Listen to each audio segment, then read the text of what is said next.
Hello বন্ধুরা, আমি তনুশ্রী চলে এসেছি একটা নতুন ভিডিও নিয়ে। আর আজকে যাকে নিয়ে কথা বলতে এসেছি সে হচ্ছে না আমাদের ওয়াইটির বোতল রানী বোতলেশ্বরী।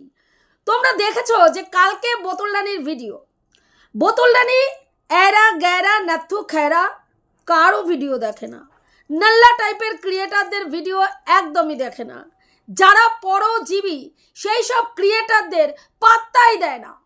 অথচ দিনের পর দিন যে আস্তাকুড়ের জঞ্জাল ওয়াইটির মধ্যে ঘুরে বেড়াচ্ছে, যে আস্তাকুড়ের জঞ্জালকে দেখলে দুপুরবেলায় একেবারে তিনটের খাওয়ার টঙ্গে মানে মাথায় উঠে যায়, হ্যাঁ, সেই আস্তাকুড়ের জঞ্জালকে কিন্তু একেবারেই দেখে না। কারণ হচ্ছে দুপুরের খাবারটা মানে হচ্ছে ও রোজগার করে খাওয়ার জন্য, গান্ডে পিণ্ডে গেলার জন্য। সেই দুপুরবেলা তৃপ্তি করে যে গান্ডে পিণ্ডে গেলাটা, সেই গেলাটা একেবারে নস্যাৎ হয়ে যাবে বলে এই মেল ক্রিয়েটারের আমাদের যে সঞ্জয়দার ভিডিও, সেই সঞ্জয়দার ভিডিও একেবারেই ওই আস্তাকুড়ের জঞ্জালকে দেখে না। কারণ হচ্ছে ও এই সব আস্তাকুড়ের জঞ্জালকে পছন্দ করে না, উত্তর দেওয়ার প্রয়োজন মনে করে না, তাই ভিডিও দেখে না। অথচ আপনারা কি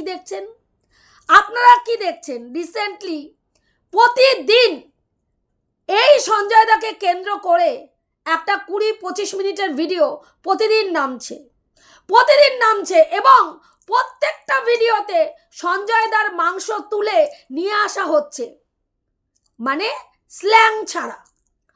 এখন আমি ভদ্র হয়েছি, আগে আমি জানোয়ার ছিলাম, এখন আমি মানুষ হয়েছি, মানে ওর বক্তব্য অনুযায়ী ও একেবারে পারফেক্ট, কোনো জায়গায় কোনো খুঁত নেই, একেবারে নিখুঁত একজন মানুষ। আচ্ছা, আপনারা বর্তমান যুগে কোনো এরকম পারফেক্ট মানুষ দেখেছেন? একেবারে পারফেক্ট, সব দিক দিয়ে পারফেক্ট, রূপে পারফেক্ট, গুণে পারফেক্ট, চরিত্রতে পারফেক্ট, সর্বদিক দিয়ে চারিত্রিক গুণ পারফেক্ট, বিহেভিয়ার পারফেক্ট, শিক্ষাগত যোগ্যতা পারফেক্ট, রূপে একেবারে লক্ষ্মী, গুণে একেবারে সরস্বতী, তারপরে মানে সামাজিক জ্ঞান, পারিবারিক জ্ঞান, সর্ববিষয়ে সে সর্বজ্ঞ। এরকম কোনো মানুষকে আপনারা দেখেছেন? এরকম মানুষ হয় না। যদি সেরকম হতো, সর্বগুণে গুণ সম্পন্ন মানুষ, সর্বগুণে গুণীন কোনো মানুষ যদি হতো, তাহলে সে মানুষ ভগবানের রূপ নেয়, যেটা এই জানোয়ার, এই বজ্জাত, এই ইতর, এই নচ্ছার জীবনেও হতে পারবে না। আরও 7টা জন্মও যদি নিয়ে ফেলে, তাও সেই গুণ অর্জন করার ক্ষমতা ওর গোষ্ঠীতে কারো আছে বলে আমার অন্তত মনে হয় না। কারণ ওর শিক্ষার যে বহর, ওর সামাজিকতার যে বহর, তাতে বোঝা যায় একটা মহিলা ননখুকি নয়, ভালো বয়সে বিয়ে হয়ে শ্বশুরবাড়িতে আসার পরে দুটো মানুষকে একেবারে উচ্ছিষ্টের মতন ফেলে দিয়ে ওপরের তলায় রেখে নিচের তলায় তার ছেলেকে নিয়ে, একমাত্র ছেলেকে নিয়ে ফুর্তি ফাত্তা মারার জন্য নিজের মতন করে রান্না করবে, নিজের মতন করে গিলবে বলে নিচে নেমে এসে পুরো সোশ্যাল মিডিয়ায় মিথ্যাচারিতা করে কি না, সেই মানুষগুলো মশলা জাতীয় খাবার খেতে পারে না, ও মশলা জাতীয় খাবার খেতে পারে না, ওনারা মশলা দিয়ে খাবার খান, তেল ঝোল খান, তার জন্য ওকে আলাদা হয়ে যেতে হয়েছে। অথচ আমরা পুরো দমে ওর ব্লগিং চ্যানেলে উল্টোটাই দেখলাম। দিনের পর দিন ও একটা তরকারিতে যেই পরিমাণে মশলা দেয়, সেই পরিমাণে দেখবেন মাংস যখন রান্না করে শুধু তেল ভাসে, সেই তেল দিয়ে আরেকটা মাংস রান্না হয়ে যায়। অথচ সে বলছে যে কি করে তার শ্বশুর শাশুড়ি মশলা দেওয়া খাবার খায় বলে ওর পেটের প্রবলেম, তাই জন্য ও আলাদা হয়ে গেছে। তার মানে এটা কি? মিথ্যাচারিতা। দিনের পর দিন এরকম ডে 1 থেকে যদি দেখেন, একটার পর একটা মিথ্যাচারিতা করে গেছে। অথচ আজকে সে বলছে সোশ্যাল মিডিয়ায় এসে, আমি একজন পারফেক্ট মানুষ, আমি একজন সৎ মানুষ, আপনারা আমাকে ভালোবাসেন, ভুরি ভুরি ভালোবাসা দেন। কি করে জানি ভালোবাসা, ভুরি ভুরি ভালোবাসাটা দেয় যে সব মানুষ, কি করে না, আমার সততার জন্য। যার দূর দূর তাক এইরম করে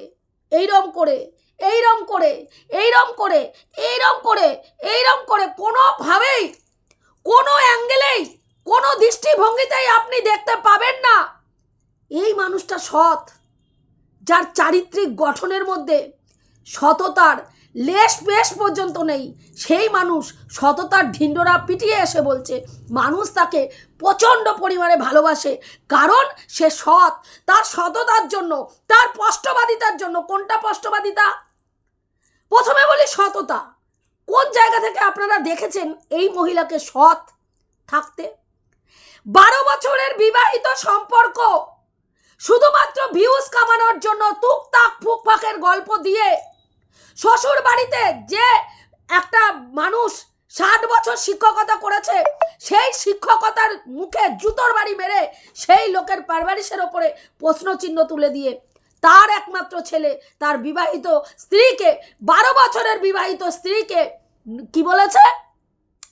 নির্লজ্জ বলেছে, এবং তার সঙ্গে ছি ডট ডট বলেছে, ছি ডট ডট বলেছে বলে তার শিক্ষার ওপরে প্রশ্নচিহ্ন তুলেছে। এবং এতটাই মিথ্যেবাদী, দিনের পর দিন যে ভিউয়ার্সরা তাকে ভরে ভরে ভিউজ দিয়েছে, সব ব্যাপারে তার পাশে ঢাল হয়ে দাঁড়িয়েছে, সেই ভিউয়ার্সদের সামনে মিথ্যাচারিতা করে 12 বছরের বিবাহিত সম্পর্কে ভাঙন না ধরা সত্ত্বেও ভিউয়ার্সদেরকে খাইয়েছে। তার ভালোবাসার সম্পর্কের ভাঙন ধরেছে, সংসার সে আর করবে না, তাই তার স্বামীকে সে ডিভোর্স দেবে, তাই জন্য সে বাড়ি ছেড়ে চলে যাচ্ছে। ফ্ল্যাটে কিনা তার আত্মসম্মানে তার স্বামী আঘাত এনেছে, এবং তারপরে সেই কন্টেন্টটাকে নিয়ে 1 মাস ধরে জিনিসপত্র কেনা নিয়ে ফ্ল্যাটে যাওয়া পর্যন্ত 1 মাস সেটাকে জিয়ে জিয়ে জিয়ে জিয়ে ওর নাম কি বলে, ওর ব্লগিং চ্যানেলে ভিউজ কামিয়েছে। আজকে কৌটো কিনলাম, কালকে ঝাঁটা কিনলাম, পরশু ঝুলঝাড়ু কিনলাম, তারপরের দিন মশলার দানি কিনলাম, তারপরের দিন মশলা রাখার তাক কিনলাম, এইরকম করে করে করে করে সেই কন্টেন্টটাকে নিয়ে খাইয়েছে। আর দেখিয়েছে স্বামীর সাথে কথা বলি না, স্বামী আলাদা থাকে, স্বামীর সঙ্গে কথা বলি না, দুজনের কোনো কিছু নেই, এই বাড়ি ছেড়ে চলে যাব, ঝগড়া অশান্তি হচ্ছে। অথচ স্বামীকে নিয়ে গিয়ে ফ্ল্যাট দেখেছে, ফ্ল্যাট ঠিক করেছে, কত টাকা পয়সা নেবে কথোপকথন বলেছে, সেখানে গিয়ে বসবাস করেছে, এবং যেদিনকে ওর নাম কি বলে পুরো দমে গৃহপ্রবেশ হয়েছে, সেদিনকে স্বামী দেবতাকে নিয়ে গৃহপ্রবেশ সেরেছে, আর মানুষের কাছে বলেছে 12 বছরের সংসার ছেড়ে দিলাম, আর সংসার করব না, কারণ আমাকে ছি ডট ডট বলেছে। তার ভিউয়ার্সরা কান্নাকাটি করে, এমন বহু ভিউয়ার্স বয়স্ক রয়েছেন, তারা আমার কমেন্ট বক্সে গিয়ে কমেন্ট লিখেছেন, তারা ঘুমোতে পাচ্ছেন না, তারা খেতে পাচ্ছেন না, তাদের কষ্ট হচ্ছে, তারা চোখে জল ধরে রাখতে পাচ্ছেন না। তাহলে এই যে মিথ্যাচারিতা, এই মিথ্যাচারিতাটা করার পরে কোনখান থেকে সততার যে বক্তৃতা ও আওড়াচ্ছে, সেই সততার ডেফিনেশনের মধ্যে দিয়ে দূর দূরটা কোনো জায়গা থেকে সততার ডেফিনেশনের সঙ্গে এইরম মানে কি বলবো নছল্লাবাজ, এইরম মিথ্যাচারিতা করা একজন মহিলার সততার সঙ্গে কোনো যোগসাজশ আপনারা খুঁজে পাচ্ছেন খুঁজে? সেই ভিউয়ার্সদের ফিলিংস নিয়ে আমি আর ভিডিও করব না, প্রচণ্ড পরিমাণে কান্নাকাটি করে ভিডিও করলো, আমি আর ভিডিও করব না। ওর ভিউয়ার্সরা মানে প্যানিকগ্রস্ত হয়ে গেল, কি হলো কি হলো। সেই সময় অনেক কেসগুলো চলছে, প্রত্যেকটা ভিউয়ার্স, বিশেষ করে যারা বয়স্ক, যারা ঘুমের ওষুধ খেয়ে ঘুমান, কি করলো, তারা ঘুমোতে পারছে না। আমি দিশাহারা হয়ে কার কাছে জানবো, চলে গেলাম কোথায় না, সুজাতাদির কমেন্ট বক্সে গেলাম, সুজাতাদি লাইভ করছে, তাকে জিজ্ঞেস করলাম, সুজাতাদি বলতে পারলো না। সুজাতাদি দেন লাইভ বন্ধ করে দিয়ে এই ইতরকে ফোন করলো, সেখানে সুজাতাদিকে দাঁত কেলাতে কেলাতে বলল, আরে ভিউজের জন্য ওরকম একটু করতে হয়। অথচ ওর ভালোবাসার ভিউয়ার্স, এই যে মুনিয়া, চন্দনা, টিয়া যাদের শোনেন, তাদের মধ্যে একজন গিয়ে আমাকে কমেন্ট করলো, তিনি ঘুমোতে পাচ্ছেন না, ঘুমের ওষুধ খেয়েও তিনি ঘুমোতে পাচ্ছেন না, কিনা তার টেনশন হচ্ছে, কি হলো মেয়েটার সঙ্গে, কিভাবে কেন এরকম অত্যাচার করা হচ্ছে মেয়েটার উপরে। অথচ আমি যখন সেটা সহ্য করতে না পেরে তাকে ফোন করলাম, সে দিব্যির রাত্রের খাবার নিশ্চিন্ত মনে একেবারে ক্যাজুয়াল ভঙ্গিতে খাচ্ছে, এবং আমি যখন ফোন করেছি তখন বলছে, তনুশ্রী কি হয়েছে, মানে ও জানেই না কি হয়েছে। তার আগে ও যে এই রকম একটা ভিডিও করেছে, তার কোনো প্রভাব ওর মধ্যে পড়েনি। তাহলে বলুন, সেই মানুষকে আপনারা সৎ বলতে পারেন? কি করে বলতে পারেন আমি জানি না। আমি এই রকম সৎ মানুষ দেখিও নি। এইরকম সৎ যে হয় মানুষ, তার ডেফিনেশনের মধ্যেও এই রকম চরিত্রবান মানুষের, চরিত্রবতী মহিলার কে সৎ বলা হয় আমার জানা নেই। তাই আমি সেই জায়গা থেকে একে ডিসঅনেস্ট ছাড়া কোনো জায়গা থেকে অনেস্টি স্ট্যাম্প দিতে পারি না। কিন্তু ও এমনই একজন মহিলা, ওই যে আমি বলেছি যে স্টেজে ওঠে নিজেই অ্যানাউন্স করে, এখন আপনাদের সামনে উঠবেন স্টেজে স্বনামধন্য শিল্পী বোতলেশ্বরী, বোতল রানী, লাটখোর দালাল, যিনি আপনাদেরকে একটি গান পরিবেশন করে শোনাবেন। দর্শক সিটে কেউ নেই। আমাদের স্বনামধন্য শিল্পী গান গাইতে উঠলেন, অ্যানাউন্স করার পরে নিজেই অ্যানাউন্স করলেন, নিজেই মাইক ধরলেন, নিজেই মাইক সেট করলেন, নিজেই স্কেল নিলেন, নিজেই স্কেল ঠিক করলেন, তারপরে নিজেই সুন্দর করে গান গাইলেন। গান গাওয়ার পরে একটা গান লিখো আমার জন্য, একটা গান লিখো আমার জন্য, না হয় আমি তোমার কাছেই। একটা গান গাইল, একটা গান দিয়ে শুরু করলো। গানটা গাইলো, দর্শক আসন ফাঁকা, চটটট সব পাতা হয়েছে, কিন্তু দর্শক আসন ফাঁকা। গান গাইলো, গান গাওয়ার পরে চোখ বন্ধ করে গানটা গাইলো। এত অপূর্ব গান গেয়েছে। গান গাওয়ার পরে নিজেই হাততালি দিল, অপূর্ব অপূর্ব অপূর্ব, দারুণ গেয়েছিস, দারুণ গেয়েছিস, একেবারে ফাটিয়ে দিয়েছিস। দর্শক আসন ফাঁকা। তারপরে গান গাওয়ার পরে ওর নাম কি বলে, চটটা নিজেই তুললো, নিজেই ভাঁজ করলো, নিজেই গুছালো, নিজেই পিঠে করে বাড়ি নিয়ে আসলো। এ হচ্ছে এমন ধরনের মানুষ যে নিজের ঢাক নিজেই পেটায়, যার ঢাক পেটানোর চোটে গুণী মানুষরা পর্যন্ত লজ্জায় পড়ে যাবে যে সত্যিই কি আমাদের কোনো গুণ আছে ভাই, সত্যি আমাদের কোনো গুণ আছে? নেই নেই নেই নেই নেই নেই। এইসব দালালদের প্রচুর গুণ আছে। কিসের গুণ? ভণ্ডামির গুণ। কিসের গুণ? ইত্রামির গুণ। কিসের গুণ? ধ্যাষ্টামির গুণ। কিসের গুণ? মিথ্যাচারিতার গুণ। কিসের গুণ? চিটিংবাজির গুণ। কিসের গুণ? মানুষের পেছন মেরে টাকা পয়সা নিয়ে মানুষকে ঠকানোর গুণ, যেটা সবার মধ্যে থাকে না। সেই মানুষ অনেস্টির তকমা লাগিয়ে সোশ্যাল মিডিয়ায় বিক্রি করছে, না কি মানুষ তাকে ভালোবাসে কিসের জন্য? তার সততার জন্য, তার স্পষ্টবক্তা সে, সেই স্পষ্টবাদিতার জন্য। কি স্পষ্টবাদিতা? কি স্পষ্টবাদিতা? যাকে একসময় বলে, আরে বউকে দিয়ে ব্যবসা করে খাওয়াচ্ছিস রে পাঠা, বউকে দিয়ে ব্যবসা করে খাওয়াচ্ছিস, তোর পয়সা রোজগারের মুরদ নেই, পয়সা রোজগারের মুরদ নেই, তুই গাঁজাখোর, নেশাখোর, জুয়ারি, মাতাল, বউকে দিয়ে দেহ ব্যবসা করাস, সেই পয়সায় গান্ডে পিন্ডে গিলিস। সেই পুরুষকেই পরবর্তীকালে হাততালি দিয়ে বলে, তুই আমার ভাই, তোর মতন পুরুষ আমি কোথাও দেখি নাই, তুই আমার ভাই, তুই আমার ভাই, তুই আমার ভাই। এটা হচ্ছে সততা, এটা হচ্ছে সততা। যে মেয়েটির সঙ্গে ক্যামেরার পেছনে গিয়ে বলে, তোকে আমি প্রচন্ড ভালোবাসি, তোর হাঁটলে আমি ব্যথা পাই, ক্যামেরা অন করে সেই মেয়েটিকেই বলে, তুই হচ্ছিস চিটিংবাজ, তোর বর চিটিংবাজ, লোকের কাছ থেকে টাকা ধার নিয়ে টাকা শোধ দিস না, তুই হচ্ছিস, ওর নাম কি বলে, মানুষের ব্যাগ চোর, তুই লোকের ক্লিপ চোর, আমার ক্লিপ চুরি করেছিস, হ্যাঁ একজন ভিউয়ার্সের ব্যাগ চুরি করেছিস, লাইলনের ব্যাগ, দুখানা বালিশের ওষাদ চুরি করেছিস যেটা দিসনি, লোকের টাকা চেয়ে টাকা পেছন মেরে টাকা নিয়েছিস, টাকা ফেরত দিসনি, অথচ সেই মেয়েটির সঙ্গে ক্যামেরার পেছনে গিয়ে, তোকে আমি প্রচণ্ড ভালোবাসি রে বুনু, তোকে প্রচণ্ড ভালোবাসি, অথচ সেই বুনু ওর বাড়িতে গিয়ে ওর মানে ওর নাম কি বলে, কম্বল গায়ে দিয়েছিল বলে, কম্বলে বিছনায় শুয়েছিল বলে পুরো শীতকাল মানে ব্যাপী ও কি করেছে,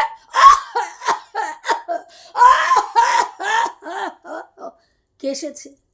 সেই কাশি আর বন্ধ হয়নি, সেই কাশি আর বন্ধ হয়নি। তাহলে ভাবুন, ভাবুন, সে ভণ্ড সততার স্ট্যাম্প লাগিয়ে ঘুরছে যে তাকে তার ভিউয়ার্সরা সৎ বলে ভালোবাসে।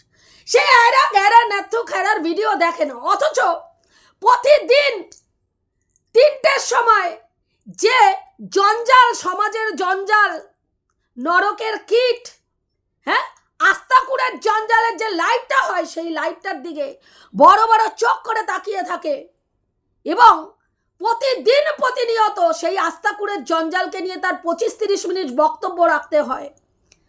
কি করে বক্তব্য রাখে না, ভিউয়ার্সরা, তার ভালোবাসার মানুষরা তাকে ক্লিপিংস কেটে কেটে পাঠায়। আমি ভাবি ওর ভিউয়ার্সদের কত সময়। আমি বিশ্বাস করুন প্রতিদিন 2-3টে ভিডিও আগে দিতাম, কিন্তু এখন দিতে পারি না, কারণ ছেলের ক্লাস উঁচু হয়েছে, পড়ার প্রচণ্ড চাপ। সবাই জানেন যে মিশনে পড়তে গেলে, টিকে থাকতে গেলে কি পরিমাণ একটা বাচ্চাকে পেছনে লেবার দিতে হয়। বিশ্বাস করুন প্রতিদিন এই যে আমার সহ ক্রিয়েটাররা 2-3টে করে ভিডিও করে, আর আমি ভাবি যে আমি দিতে পারি না ভিডিও। আজকে যেহেতু দেখবেন এবার আমি এমন একজন ক্রিয়েটার যে মনে হয় লাইভও আমার চ্যানেলে যদি যান দেখবেন হাতে গোনা কয়েকটা লাইভ আমার রয়েছে। আমি লাইভও করার টাইম পাই না, কারণ আমার ছেলে পড়াশুনো করে সন্ধ্যার পরে। আমি প্রায় দিনই 3টে-3:30টার পরে আমার পুরো ছেলেকে নিয়ে আমি চলে যাই, সেখানে আমাকে কাটাতে হয়। বাড়িতে ঢুকতে ঢুকতে 9:30, 10টা এরকম বাজে। তারপরে এসে রাতের রান্না, ঠাকুর পুজো দেওয়াটাও সমস্তটাই থাকে, পারি না। অথচ এদের দেখুন কত সময় ক্লিপিংস কেটে কেটে এই জঞ্জালকে পাঠায়, কারণ জঞ্জাল কারো ভিডিও দেখে না। ও বিশাল বড় হোয়াইটের চুল, তো বিশাল বড় চুল, মানুষের পেছন মেরে ভেতরের খবর নিয়ে গোপন সূত্রে অ্যাপ্লাই করে, কারো সঙ্গে মিশে হাড়ির খবর অ্যাপ্লাই করে অনেক ভিউজ কামিয়েছে। সেই কারণের জন্য এই চুল কারো ভিডিও দেখে না। ওর ভালোবাসার মানুষরা দেখবেন তো কমেন্ট বক্সে গিয়ে কটা লাইক, কটা কমেন্ট পড়ে। যে মানুষকে এত মানুষ ভরে ভরে ভরে ভরে ভালোবাসা দেয়, সে মানুষের চ্যানেলে একটা 34,000-এর ওপরে একটা চ্যানেল, 37-38,000-এর একটা চ্যানেলে মাত্র 29টা, 30টা, 20টা কমেন্ট কেন পড়ে? একটুখানি প্রশ্ন করবেন তো। এই বজ্জাতের কমেন্ট বক্সে গিয়ে একটু প্রশ্ন করবেন, এত মানুষ ভালোবাসার পরে তোমার মানে কমেন্ট বক্সে এই রকম কমেন্ট পড়ে কেন? তার থেকে চুনোপুটি ক্রিয়েটার যারা আমরা, আমাদেরও 25-30টা কমেন্ট পড়ে ভাই। সেখানে একটা 37-38,000-এর চ্যানেলে 29টা, 20টা করে কমেন্ট পড়ে, আর লাইকেরও সেই অবস্থা। সে প্রতিদিন ভালোবাসার ঢিন্ডোরা পিটে, ভাবুন। হ্যাঁ, তো সেই কুলাঙ্গার কি করেছে, ওকে একটা ভিডিও করে ওর কুনজরের কথা বলেছে। ওর যে কুদৃষ্টি, সেই কুদৃষ্টিটা ওর মেশো শ্বশুরের আর কি ওপরে গিয়ে পড়েছে, এবং ওর মেশো শ্বশুর মারা গেছে। বয়স্ক আরো একজন মারা গেছে, হয়তো সম্ভবত জ্যাঠা শ্বশুর কেউ হবেন। তো সেই জন্য বলেছে এই কুনজর ওই বয়স্ক লোকগুলোর দিকে পড়েছে বলে ওনারা মারা গেছেন। তাই জন্য বলছে যে এইরকম বয়স্ক তো সঞ্জয় দাও রয়েছে। আচ্ছা বলুন তো, এত ক্রিয়েটার ভিডিও করে, কাউকে তো কুনজর নিয়ে কোনো কথা বলা হয় না, ওকে বলা হয় কেন? ওকে বলা হয় কেন? কারণ বিগত দিনে ও এই রকম ওর কুদৃষ্টি দ্বারা মানে অনেক ক্রিয়েটারের কারো বাচ্চার মৃত্যু কামনা, কারো বাচ্চাকে একেবারে লরির তলায় ফেলে দেওয়া, কারো ওর নাম কি বলে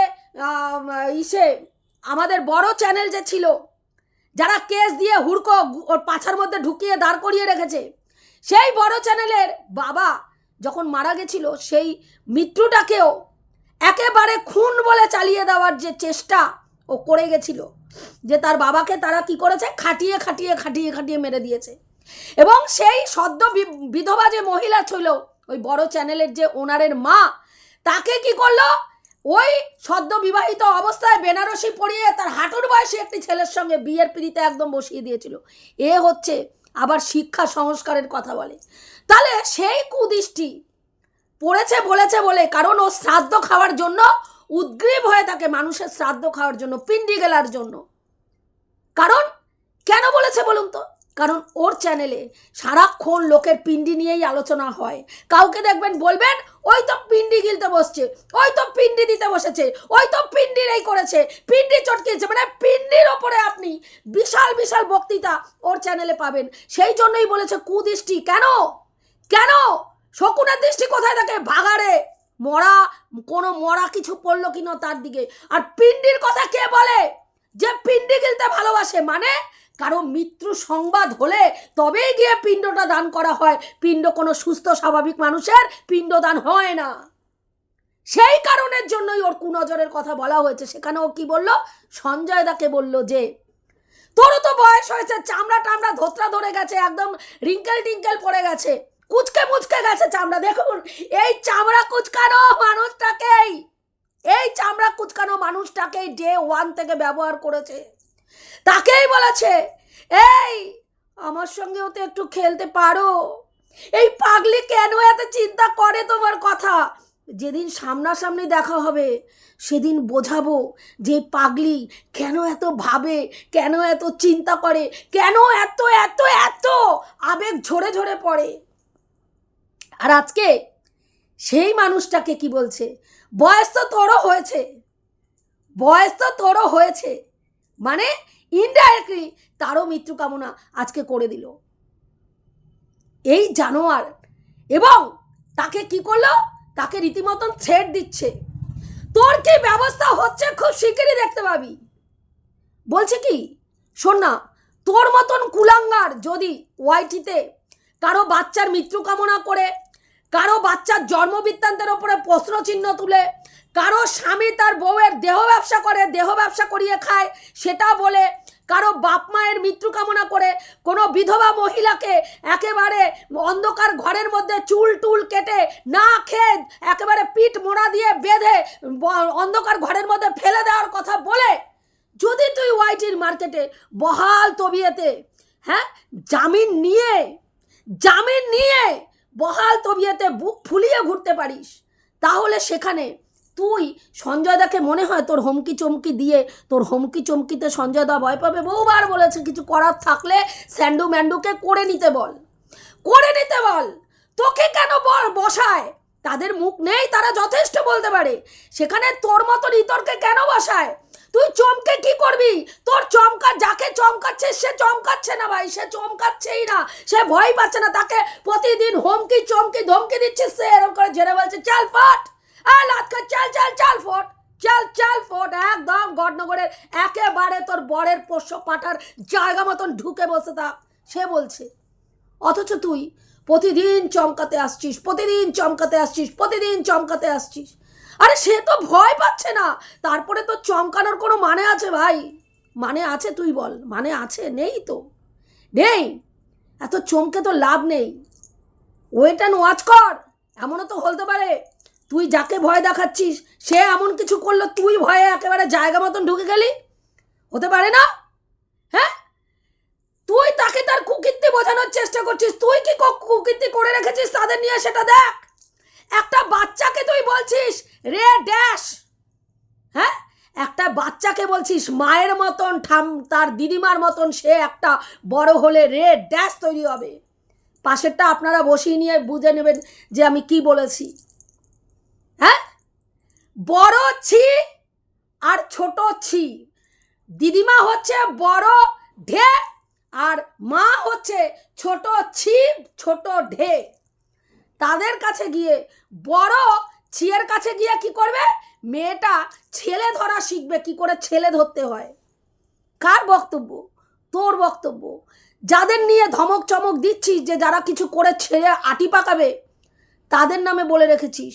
তো তাদের নামে তুই যদি এসব বলে বহাল তবিয়াতে বুক ফুলিয়ে চলতে পারিস, তাহলে সঞ্জয় দাকে ভয় দেখিয়ে তুই কিছু করবি? একটা কাজ কর, ওই ভয়টা তোর জায়গা মতন গুজে রেখে দে। প্রতিদিন বের করবি আর ভিডিওর মধ্যে তোর যে পোষ্যকেই যেই কটা আছে তাদের কাছে এসে চমকাবি, চমকিয়ে আবার জায়গা মতন ওই ভয়টাকে ঢুকিয়ে রেখে দরজা বন্ধ করে দিবি। বুঝতে পারলি? কারণ তোর ওই বয়স হয় হুমকি সমকি ধমকিতে সবাই কি করছে বলতো? তোকে জোকার মনে করছে। জোকার সার্কাসের জোকার। বুঝতে পেরেছিস? তোর পরিস্থিতি এখন সার্কাসের জোকারে পরিণত হয়েছে।